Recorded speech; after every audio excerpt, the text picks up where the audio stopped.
Hey guys, today I am here with David Liu, and we're going to go over his second place for Vegeks list. So, thanks for being here, David, and yeah, congratulations. Thanks for having me. All right, let's Cheers. get right into it. So, first of all, we have the Vegeks leader. Most people probably already know what the leader does, but for those who don't, first of all, you have a permanent where you can only play mono black battle cards. A little bit of just a future proofing thing there. But there's a lot of other things, which is pretty absurd with the deck. So first of all, you got to activate main, which is burst 5. So you discard top 5 cards of your deck, and then you draw a card. Its awaken is if you're at 4 or less life, which is when you normally awaken, or if you have 20 or more cards in your drop, you can draw one, untap one, and add cards to your life, from your life to your hand until you have 6 cards in life. Then on the awaken side, it's got another permanent, so sparking 20. If you would lose the game by decking out, and you have 20 or more cards in drop, you can shuffle your drop area back into your deck. Then you've got to activate main, so it's draw 1 first and then burst 5. So it's flipped around the other way. Then choose up to one of your black unisons and it gains double strike for the turn. So that's the leader. It bursts a lot of cards. So why did you choose this leader, David? I think I've been playing Vegeks for a long time now. I think my first ever regional, I played it, placed decently well, and then I think just throughout, it's just been a very, I guess, consistent leader for me. I think it's a good balance of aggro and sweet spotting, which I'll go into later on, that I typically enjoy.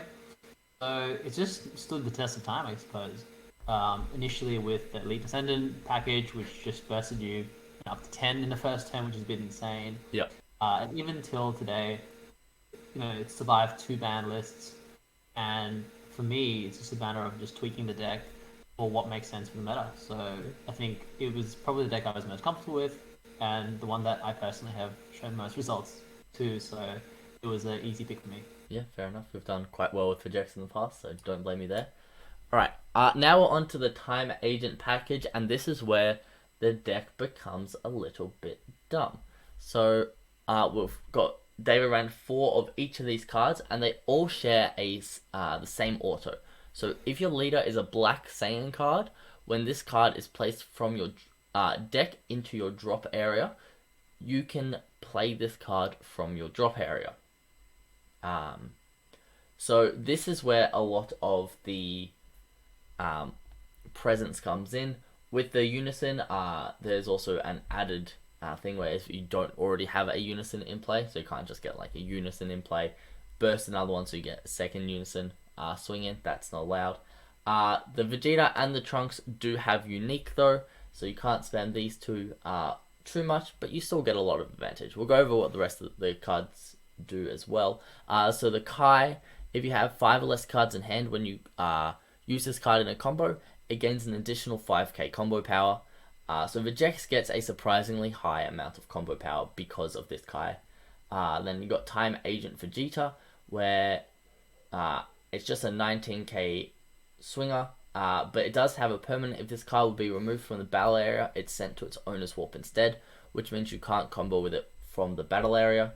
Then you've got an Activate Battle for 2. You choose one of your opponent's battle cards at energy cost of 3 or less and send it to its owner's warp. Then the Trunks is a blocker, and when you play it, you can add a card from your life to your hand. And finally, we have the Unison.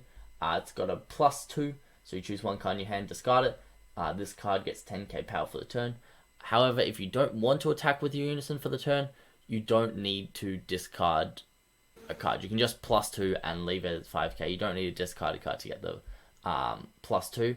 And then the -4, this card gets 20k power and dual attack for the turn. So with your leader giving it double strike, it can be quite a big threat. Is there anything you want to add to these cards, David? They're pretty insane. Pretty standard. I think that there's no reason to not run 4 of them. Ultimately, they're free, and the more free you can get, the better. So that's probably it there. I will say that for Trunks, I typically always took a life with Trunks. The aim of this deck is to self-awaken as soon as possible. Typically, you want to mill a Trunks in your first 5 to 10 mills. So on turn 1, turn 2, you want to see a Trunks. And it helps you greatly in awakening as soon as possible. So I know a lot of people might want to not take the life or hold off on awaken, but this deck really wants to awaken as soon as possible because you do have a lot of combo power to push. Yeah, makes sense. Did you ever use the activate battle on the Vegeta to warp one of your opponent's battle cards? Not this game. It catches people off guard, where people might dump a little bit on a 3-drop or less, and when you're open, people sometimes forget about it. It will rarely come up. If you're open and not tapped out, it means that you probably didn't make that many plays during your turn. You're looking to play around something. Didn't do it this tournament. I did do it once in a previous tournament against Mecha Frieza, but that was a matchup that I didn't see this event. Yeah, nice. Moving on, we've got now the Gogeta Zeno package. So this is something we've seen in Dark Broly decks, and we're now seeing it in Vegeks. First of all, we have Son Goku True Fighting Spirit. This card is insanely good. It punishes your opponent a lot. So it's got Deflect and it's got an auto. You can add 1 card from your life to your hand when this card attacks, it gets 10k power. The second auto is if your leader is a Black Saiyan card, when your opponent activates a counter skill, they choose 1 card in the hand and send it to the warp.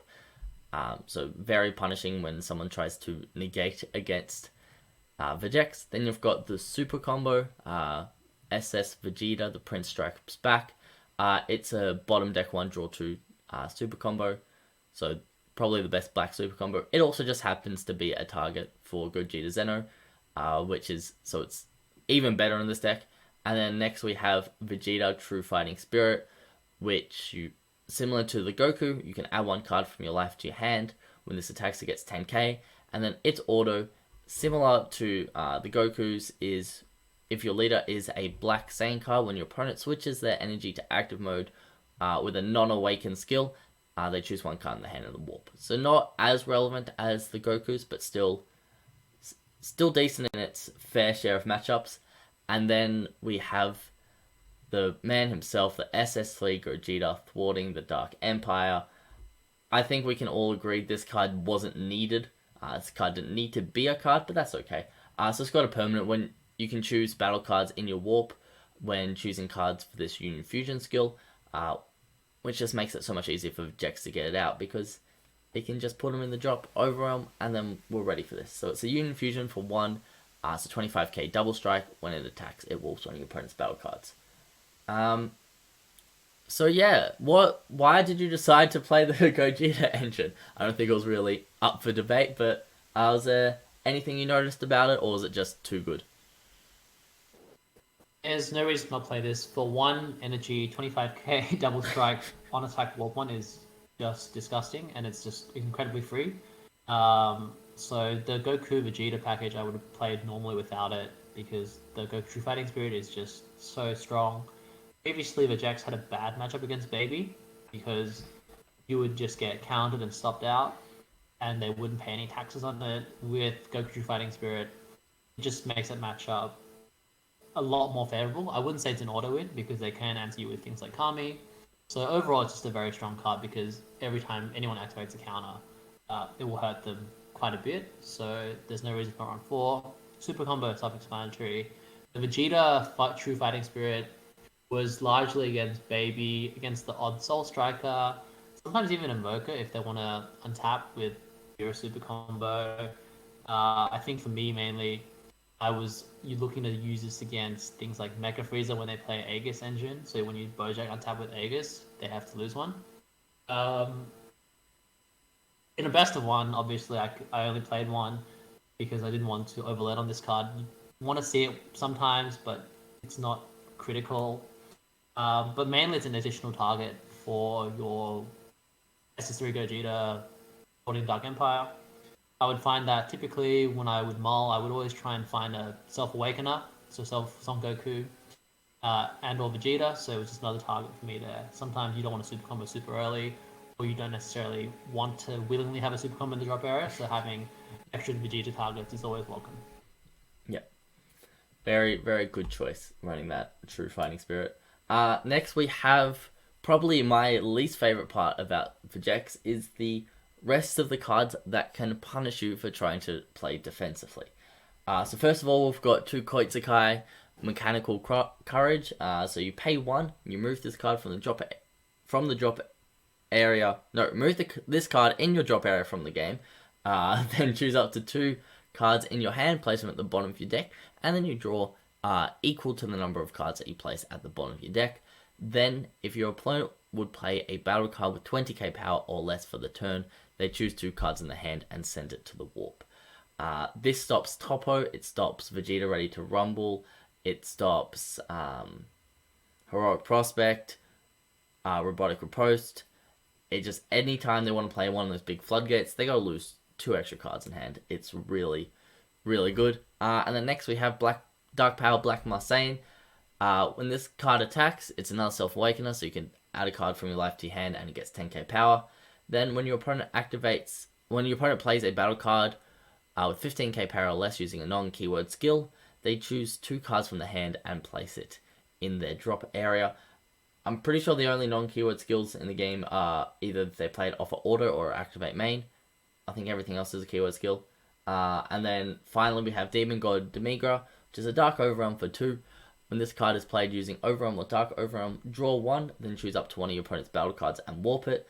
Then when Demigra attacks, your opponent sends one card from the hand to the warp. So how did the punishing cards go for you? Were you able to close out wins with them? Yeah, how were they? Absolutely. I think Koitsukai is absolutely nuts. It didn't come up that much in this tournament because it was largely against Bulma. It is incredibly punishing because it stops, I think you described a few of the cards, Topo, Robotic Riposte. So the floodgates is one thing. Against Mecha, they can't drop rivals either because everything rival is 20k or less. Yep. Against KP as well, if it gets to that stage, they can't, when they can, play things out of life. But again, not playing on your turn means that they're going to lose two. So just overall very oppressive. It can fix your hand in a pinch if you need it to, but that's more secondary. Basically, when you're killing against Bulma and Mecha Frieza, you need this card because they're paying heavy taxes. This one, in this tournament, came up against Bulma where I think it was my turn 2. I had Koitsukai. Sorry, my turn 3. I had Koitsukai, Demon God Demigra. I swung with Demon God Demigra. He warped one on attack because of Demon God Demigra. He answered with Topo, lost a card with Topo, and then lost 2 more cards with Koitsukai. because of Koitsukai. So it was just super punishing on decks that rely on floodgates to stop your turn. Yeah. So those two together can be quite deadly. BMS is BMS. It is almost a necessary evil at times. It stops Unite Assemble.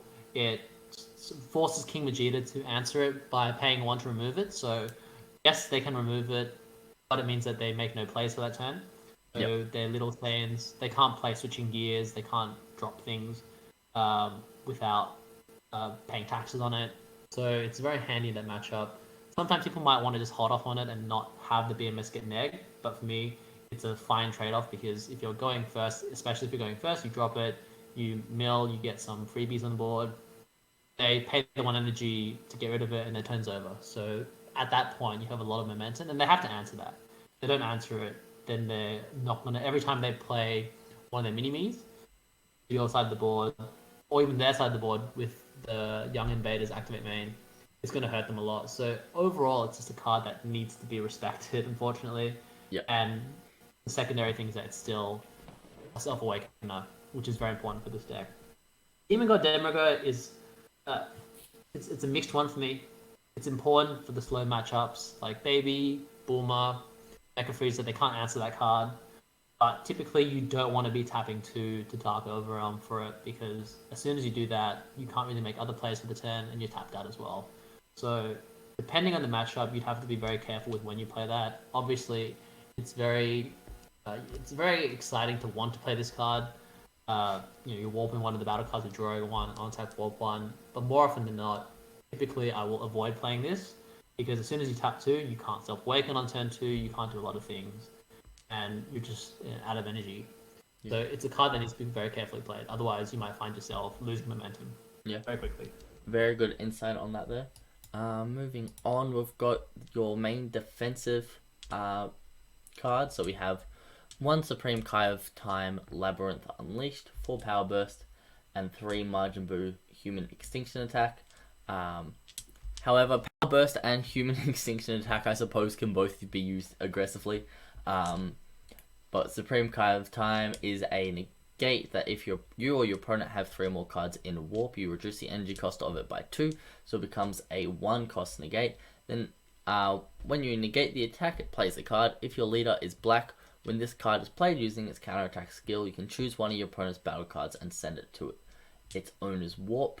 Then at the end of the turn, you play any card sent to the Warp by this skill. The next we have Power Burst. Power Burst has Sparking, which means you can take a life instead of paying for the energy cost, and then that's if you have 5 or more cards in drop. And then the negate negates the attack and chooses 1 black battle card from your drop or your Warp with an energy cost of 1 and adds it to your hand. So we can add back so many options, either True Fighting Spirit, Black Mask Saiyans, the Kai, that's a 10k combo. A lot of options. And then we have the Majin Buu Human Extinction Attack. So if your leader is black, choose up to 1 of your leader or battle cards and gets 15k power for the turn. So you can't choose Unisons. Then if all your energy is black when you activate this card, choose 1 battle cards in your opponent's drop, send it to the Warp, and then burst 4 cards. So quite a nice card there, especially in Vegeks. How did these ratios work out for you? I think Power Burst has to be played at 4. It's just so good. You get a pseudo combo back, or you can get any of your 1-drop self-awaken if you need to. Yeah. I think more importantly, Sparking takes a life. So if you ever need to self-awaken and your opponent's swinging to Unison, you have enough 5 in the Warp, 5 in the drop, sorry, you can just use that offensively. So it's absolutely a staple at 4 of. I wouldn't play any less. Extinction Attack, I previously ran 4 of this. I think 3 is fine. When Vegeks hits turn 3 and it is swinging for game, it's a 1 card 15k combo that mills 4, which means you can hit other things randomly as well, so it can be very useful in a pinch. So 3 I thought was a good number.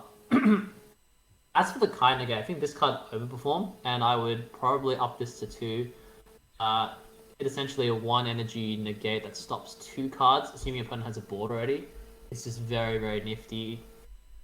As in defense, I think Vegeks or black decks in general don't have really strong defenses, and this card does a lot for the deck. For 1 energy, 1 card can stop 2 threats is amazing. Especially against, and this is I think where the rulings get a bit technical, is that if your opponent has taken one of your cards, so be it Lineage or even the Meki Kabura, when you play a Kai and you warp battle card that was previously yours, it comes back to your side of the board. And I think we could definitely do a separate sort of ruling vid or ruling explanation on that, which I won't go into for this video. But it ends up essentially back on your board, so it's very, very handy when that happens, so you can essentially collect something back. And the final thing to be aware of is that if you kind of negate, you warp an overwhelm that would have otherwise have been sent to the warp at the end of the turn, that overwhelm sticks on the board. So at times you want to be careful with what you want to warp, because if you can't kill your opponent the next turn, and typically my target for this guy is Bardock fighting against Fate because you're stopping the dual attack. When that Bardock comes back, or when anything comes back, it comes back intact and sticks on the board. So be very careful with how that kind of gate is used. But so typically used in the next turn you're going for game, especially if you've warped a card that will end up sticking, which ends up giving your opponent more value. So that's something just to be cautious of there. It's always live because your warp is always going to be more than 3 cards because you're overrunning very aggressively. But overall, such a standout card, definitely overperformed. I played one for a specific reason before, which I'll go into later in the video, as we haven't shown that card yet. But in future, I would definitely up this to 2. Yeah, makes sense. Very, very strong negate. Next, we've got nearly the rest of the overwhelms. So we have 1 Marseille Brainwash No More. When this card is played using Overwhelm, you can place 3 black battle cards from your warp back into your drop. but more importantly, it has an Activate Battle, where if your leader card is black and you discard this card from your hand, you can place one card from your life in your drop. If you do, your leader doesn't take damage for the battle. So if they're swinging for a triple strike for game, you can pay one and crit a life, and you don't take any more damage besides the triple strike. Same with double strike or quad strike. If the thing is single strike, it doesn't really matter. But it also stops victory strike, which is really important. SS4 Son Goku Beyond All Limits. If your leader is black when this card is played using Overwhelm, you add up to one black battle card with an energy cost between 3 and 7 from your warp to your hand. And then finally we have the SS4 Bardock Fighting Against Fate, which is just Overwhelm 6 dual attack 25. Going from the Brainwash No More, it's a very strong card. It can just turn off your opponent's big triple strike, triple strike swings by just paying energy and discarding it. It's a card that they just have to respect, especially if you have one energy open. So whether you have it or not in your hand is relevant, as long as they think they need to play around this card. They have to be a lot more responsible with how they're comboing. So mainly for the mental game, Brainwash has to be respected. Beyond All Limits overperformed. It was a card that just does a lot of toolboxing, and it's a card I didn't previously play in my original list. It's a little bit slower in nature because it's just 30k, you just grab something back. But now, because of the introduction of SS3 thwarting, you can just grab that card back and it just extends your plays. So what it does is you can typically overwhelm for that card. You grab the Thwarting the Dark Empire back to hand and then use it in a Zeno Fusion, and it comes out and you've got a 30k and a 25k double strike on attack warp 1. Previously, Gogeta Thwarting had to be hard drawn into without this card, which makes it far less consistent. And just seeing how strong that card is for energy, you want to find the most consistent way of getting it out. So you want to be able to hard draw into that, which is nice, but more importantly, if that card hits your drop and gets warped, which it will for Overwhelm, you can just tutor it back. So having that toolbox in your drop zone is just so good to pull drop and warp. Sorry, it is just so good for that. It's just a very, very strong card that overperformed on the day. And the other thing that you can do with Beyond Limits is that you can grab back the Kai Negate where you think that you can't kill your opponent on this turn and you need some defenses against the established board. Because Kai's a 3 energy card, you can pull that back as well. So that was a really neat interaction that I did once, and it was very helpful. Again, that's also the reason why I played a lot of one-ofs, like the one-of Kai in this case, because I felt that if I ever milled it and I needed to see it, I could always just get it back with Beyond All Limits. So really, really good there. And then finally, SS4 Bardock Fighting Against Fate. It's a really aggressive and strong card. Overall for dual attack 25.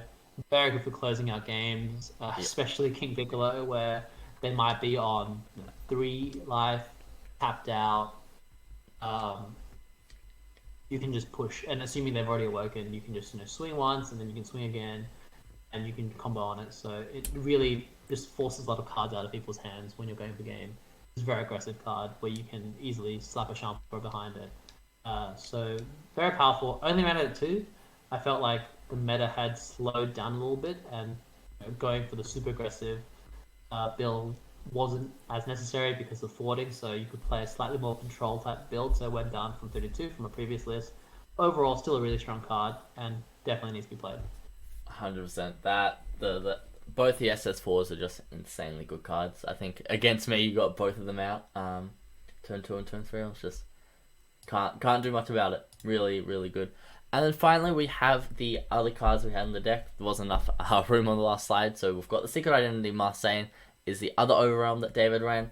4 Chompers, which when you combo with this card, you choose one of the attacking cards and it gains double strike. And then finally, we have the Supreme Kai of Time, Space Time Unraveler. Why did we go for these numbers of cards? 4 Chompers, 1 Secret Identity, 1 Kai. Talk me through it, David. Sure, 4 Chompers is just a personal preference. Some players I know can happily play 3. I always want to see it when you're closing out games. You always want to get a double strike. It's just too strong, frankly speaking. When you're comboing for game, whether it be on turn 2 or turn 3, you just want to see the double strike because it's just additional oomph that you need to just close out, especially on a leader swing.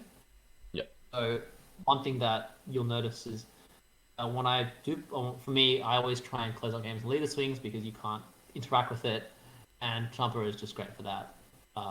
It's obviously exciting to dump on Gogeta Zeno, but then sometimes that can be interacted with, so the safest is usually leader swings. Secret Identity is still a really strong card. I mean, on play, warp up to 6. Very good against tokens, which were less prevalent in this particular meta. Still a good card to have. Against the mirror, it's very helpful. When your opponent drops the Black Mask Sand and you need to answer it, helpful there. But overall, it's just a very good utility card in general. Again, it can be shooted back with Myono Limits. And if you're tutoring it back out, it means it's a slower matchup anyway. So that's why I just played the one of. And then Kaya CR was, I think, the best choice. I was previously playing Lineage because I didn't have the Kaya CR. Lineage is very defensive and not what Vegeks want to do. Put it simply, Kaya CR is a 1 energy 40k beat stick, which is insane. You put a Champa behind that, that's 50k double, and it's a lot to get out of. And again, the secondary effect is it can easily reset the board. And against decks like King Vegeta or King Piccolo, or they're unisons. So King Piccolo Unison, and Jiren, which has been quite popular for the King Vegeta. Those cards need to be removed as soon as possible, as well as Majin Buu for blue. Those cards are very oppressive and must be removed. Yeah. So typically, Kai is your answer to those decks, because if those cards come out, it's very hard for you to come back against that. So you typically drop it out for her Activate Battle for 1 when your leader swings into one of those cards. Because they can't interact with that. Jiren's -3 is only for battle cards. Same with Buu's only battle cards for its -1. And then King Piccolo doesn't have Activate Battle, but regardless, you're swinging to the Unison, you're dropping the Kai out, and then you're sending her off straight away, so that your opponent can't interact with it because there's no combo step for them. Very strong card. I typically will keep this card when I see it. Unfortunately, it does get milled a few times, but in the matchups where I needed it, she's amazing, just as either a beat stick or a board reset. So no reason why I shouldn't play Kai. It is simply the strongest one for this kind of deck when you're trying to regain tempo or reset tempo. Yeah, Kai's very, very strong. One of, if not the best seeker in the game, run in every deck. Let's have a look at your matchups. So round 1, you played against Bulma. How did that go? We don't see Bulma too much. What was the matchup like?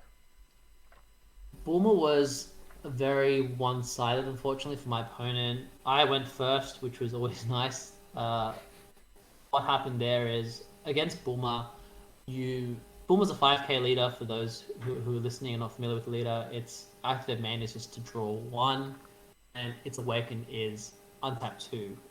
So with those in mind, Bulma is a blocker, 10 different blockers, so essentially you're trying to drain their resources because they can draw a lot of cards. Essentially, the game plan is to have a Koitsukai in drop or your hand, and then play out cards that drain a lot of cards from their hand. So cards that you want to see are True Fighting Spirit, you want to see Koitsukai, you want to see Demigra. And this is one of the matchups where Demigra, Dark Overrun Demigra is very strong. Because you can swing, they have to warp 1. If they answer with Toppo, which they typically do, or if they answer with Raise, True Fighting Spirit makes them pay another card.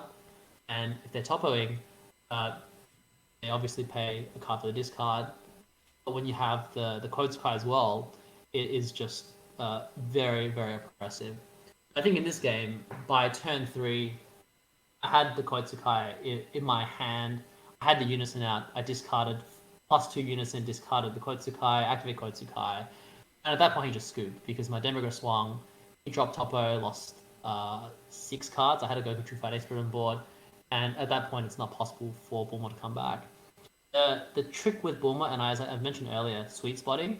Bulma, because it's a 5k leader and it doesn't do anything until it really awakens, is that you can easily push Bulma from 4 to 2 with a well-timed double strike attack, because they're typically tapped out before they awaken. They don't have any resources because they're drawing 1 card per turn. So once you push them from 4 to 2, it's just on the back foot for them. They have to effectively negate everything. And if you know that information, you know that there's a very simple game plan to winning that matchup is just getting them to play taxes on every time they counter, because they're getting 3 cards a turn, they're drawing 1 for turn, then activate main, draws them 2 cards. If then counters and then negates cost more than that, you'll win that matchup for sure. So the MVPs for that matchup are usually Emmerga for hand removal and Gogeta thwarting for just clearing out their board, whatever they drop out. Yeah, that's a pretty good analysis of how the matchup goes. Next we got the Mecha Kabura matchup. How was this one? Were they able just to steal your little guys, or did it not matter? It didn't matter in this particular matchup against my opponent. My opponent was very fortunate. He had no Dark Dragon Balls in life, which is great. Otherwise, it would have been a lot worse for him if he did. Yeah. So he played the game at 8 life, which was nice. He awoke very quickly. I think on turn 2 he went first as well. So it looked like it was quite tough. Mecha Kabura is quite a slow deck. It doesn't really do anything until turn 3, turn 4, when it starts dropping out a lot of the big boys, which can then get quite difficult to work with. Surprisingly, it can be quite aggressive at times, where the leader can use its ultimate, remove it, and swing 3 times. Another thing with Meki is that you can't play the Black Marseillan on turn 1 because one of their Dark Dragon Ball cards will simply just warp it for its activate main, which is free. So you can't drop the BMS or the Crew Fighting Spirits on turn 1 because you just lose it. So you have to play around that and try and self-awaken when you can. So that's a little bit harder to self-awaken against that deck because your usual self-awakeners can't come out in the same freeness as they usually do. That matchup was quite tight. Again, I think I put my opponent on turn 2, was able to self-awaken, got a lot of free combo, and then I won by swinging my Kai into his leader and just Shampa and dumped on that up to 44, and he couldn't get out of that at that stage. Yeah. So, we're talking about the 1-drop pseudo super combo Kai, not the secret rare Kai. oh yes, yeah, the 1-drop pseudo combo Kai had milled one of her out, and my opponent was tapped out. Had about 6 cards in hand, then I just pushed by comboing on the Kai. Yeah. For game there. So it was, I think, just I was able to read what he had in hand. He had obviously a couple of like extra cards that couldn't really do much. One thing to be aware of is that as soon as they start dropping out poutines, which is their sort of pseudo topo, that gets very difficult to play around. And I did not have Kotsukai live when I pushed for game, so that's one thing to just be aware of against the deck is you want to close it up quickly. If you don't have Kotsukai to answer their poutines, they will end your turn and then they'll swing quite aggressively to you with their bigger battle cards as the game goes on. So they scale a lot better than you do, so you need to crack them quickly. So sometimes you hope that they have as many Dragon Balls in life, which means that instead of playing the game at 8 life, they play the game at 6 life or 7 life. But in this case, my opponent had all 8 life intact, so a little bit harder to win.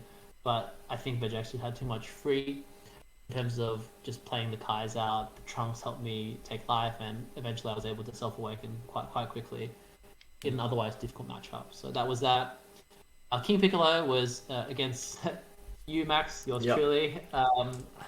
It was a matchup that I had studied for a lot, simply because a lot of it's a very popular deck. It's a very strong deck, exceptionally consistent. And in the previous tournament, my only loss was to a King Piccolo player. Yeah. So really study that matchup to try and push or cripple them as much as they can before they stabilize.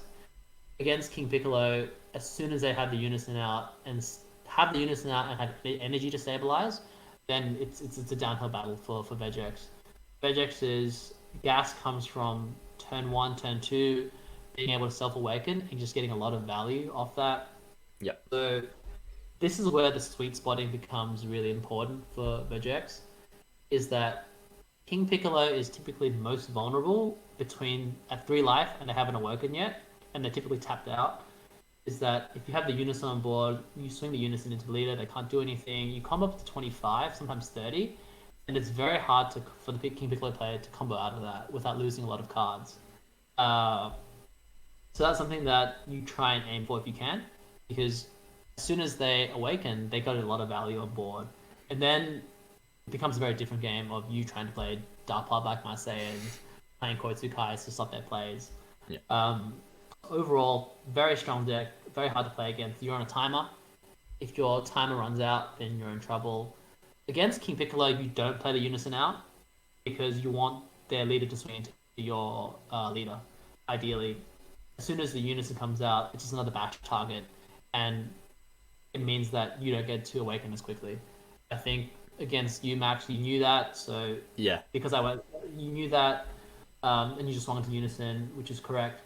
As soon as you assist with Self Awaken, it just gives me more energy to play my Champers and play Extinction Attack that just help boost up combo. So that was a matchup there. I think I dumped and went up to like 75 or 80. Yeah, it was like 10k or something you had on me in the end. It's very Yeah, it was unfortunate, but good close game. had you stabilized, had any King Piccolo opponent stabilized, Unison draws one, Yeah. Piano draws one, Symbol draws one.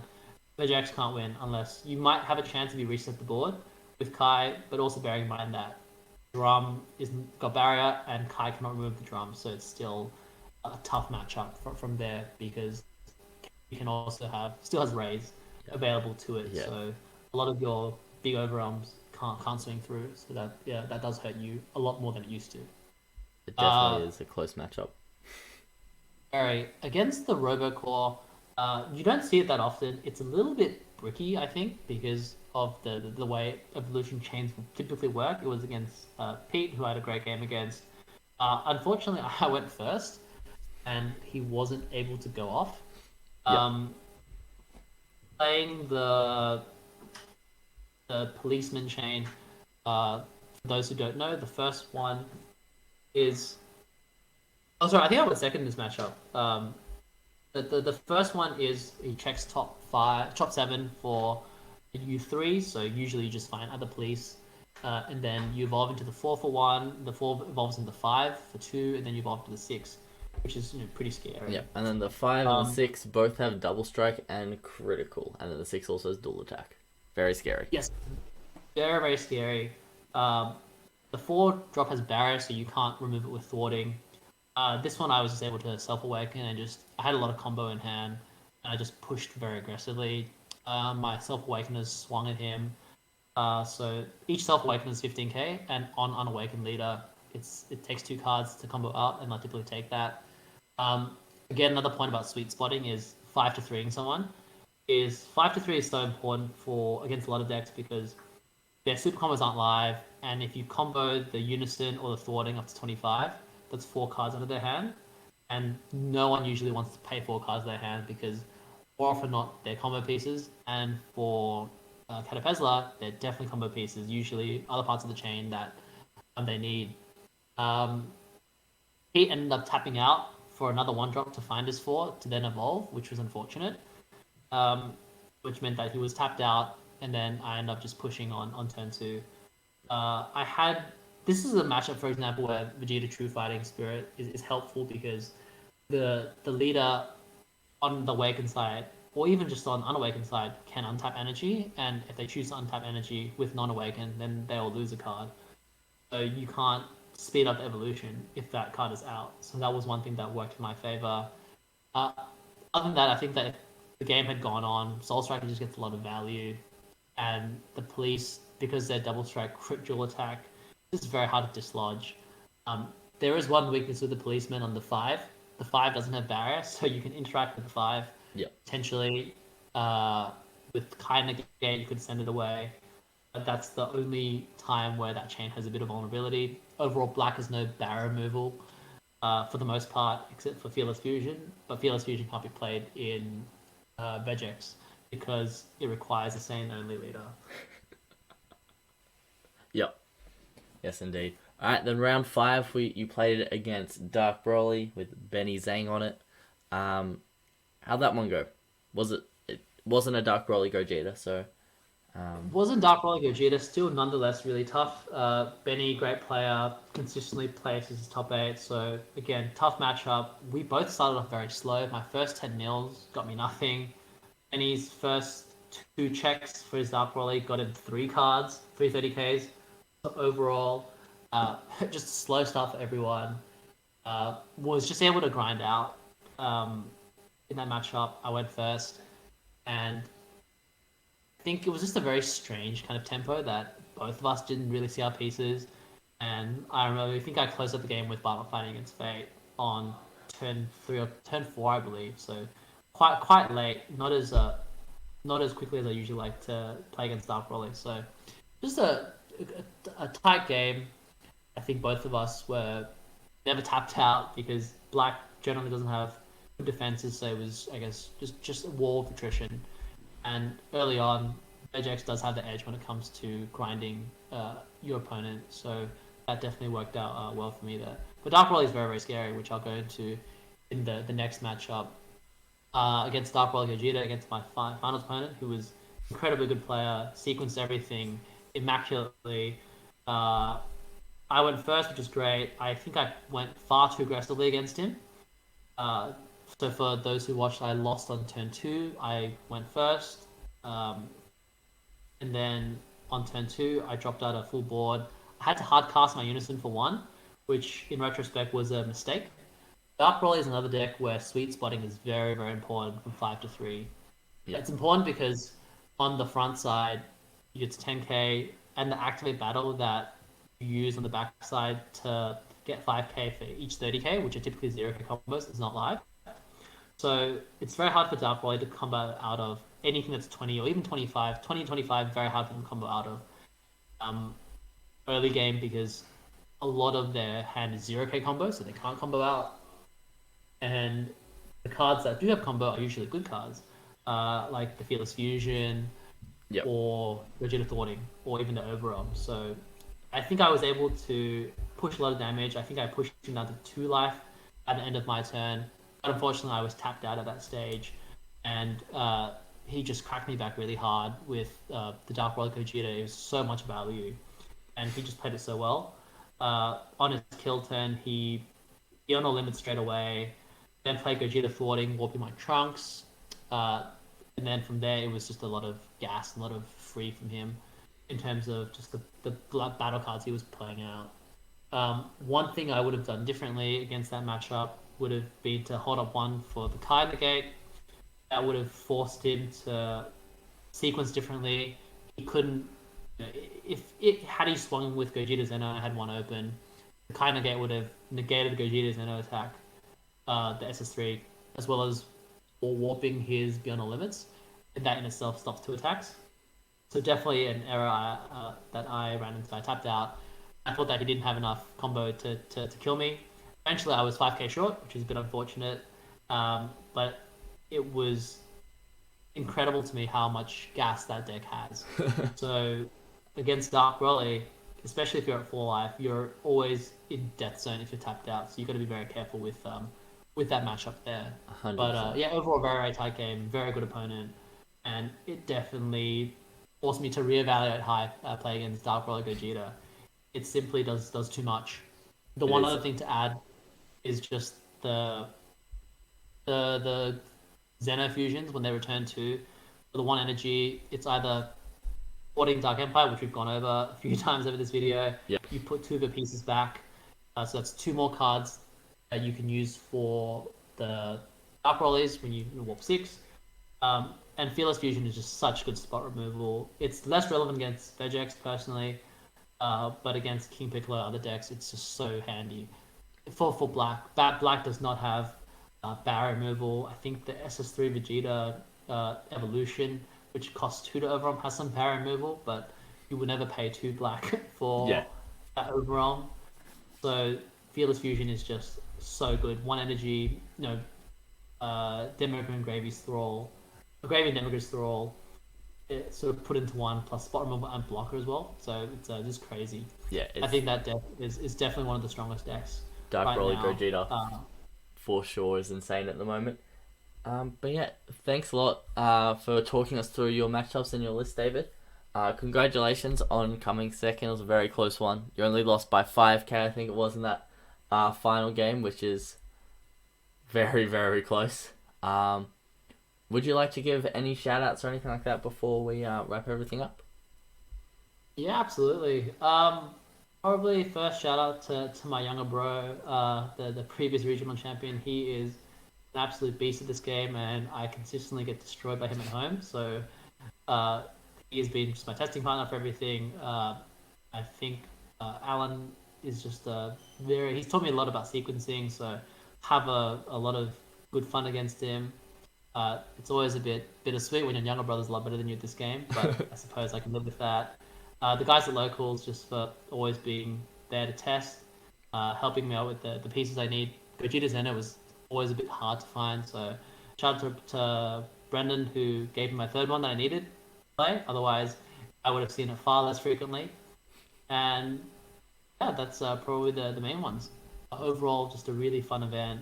Um, I think in the absence of any in person, a lot of these webcams are a good alternative for people to get together. So it's have been a lot of fun just to be a part of it. So yeah, thanks for having me on. No problem. Thanks for doing this with me, David. And we'll catch everyone around next time. See you guys. Have a good one.